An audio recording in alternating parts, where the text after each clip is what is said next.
এই যে ভূমিকম্পটা হয়েছে ৫.৭ মাত্রা, এটি যদি কোনোভাবে ৬.৯ মাত্রার হয়, তাহলে ঢাকা শহর, এই যে ঢাকা শহর, এখানে প্রায় ৮.৬৫ লাখ স্থাপনা ক্ষতিগ্রস্ত হতে পারে, যার আর্থিক ক্ষতির পরিমাণ প্রায় আড়াই লাখ কোটি মার্কিন ডলার, এবং যার যদি ক্ষতিটা পূরণ করতে চায়, তাহলে আসলে সেটার পরিমাণ দাঁড়াবে প্রায় ৪,৫০০ কোটি মার্কিন ডলার। সংখ্যাটা অনেক বড়, এবং সবচেয়ে আশ্চর্যের বিষয়, এই সমীকরণগুলো রাজুকই দিচ্ছে, যাদের কাছে কিনা দায়িত্বটা ন্যস্ত ছিল যে এই ক্ষতি যাতে না হয় এই বিষয়গুলো দেখাশোনা করার।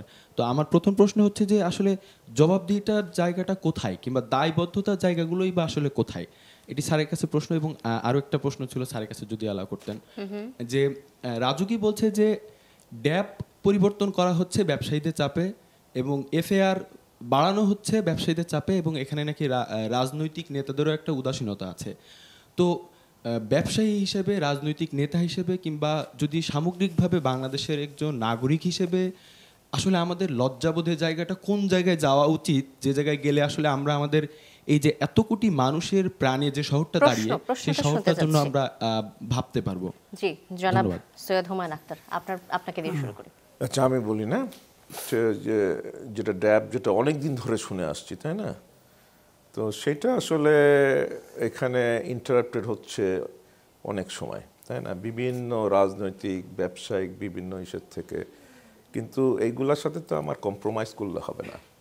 আমি আমার পরবর্তী প্রজন্মের জন্য একটা বাসযোগ্য সুন্দর নগরী যদি আমি তৈরি না করতে পারি, সেই তৈরি করার দায়িত্ব হচ্ছে আমরা এখন যারা রয়েছি আমাদের, তাই না? তো আমরা এখন যারা রয়েছি, এটা হচ্ছে দায়িত্ব আমাদের, যে আমাদের পরবর্তী প্রজন্ম যাতে একটা বাসযোগ্য সুন্দর একটা সেফ একটা কী বলে সিটি যদি আমরা তৈরি না করতে পারি, তাহলে এর দায়িত্ব বর্তাবে আমাদের। এইখানে আসলে নেচারের সাথে কম্প্রোমাইজ করা উচিত না। আমার যে ল্যান্ড যে কনফিগারেশন করেছে, আমার এটা হবে ল্যান্ড ইউজ ম্যাপ তৈরি করতে হবে প্রথমে। সেখানে জিওলজিক্যাল দেন অন্যান্য যেসব জিনিস রয়েছে সেইগুলাকে কনসিডার করে, দেন আমার এখানে পপুলেশন ডেন্সিটি কত, কি পরিমাণ ভবিষ্যতে আরও পপুলেশন বাড়তে পারে, কি কি কারণে বাড়তে পারে, বা কতটুকু আমি অ্যালাউ করব, সেইটার উপরে আমার হাই রাইজ কতটা হবে, কোন জায়গায় হাই রাইজ করতে পারবো, কোন জায়গায় করতে পারবো না, কোন জায়গায় আমার ওয়াটার বডি, কেননা জীবন বাঁচার সাথে পানি হচ্ছে অঙ্গাঙ্গিকভাবে জড়িত।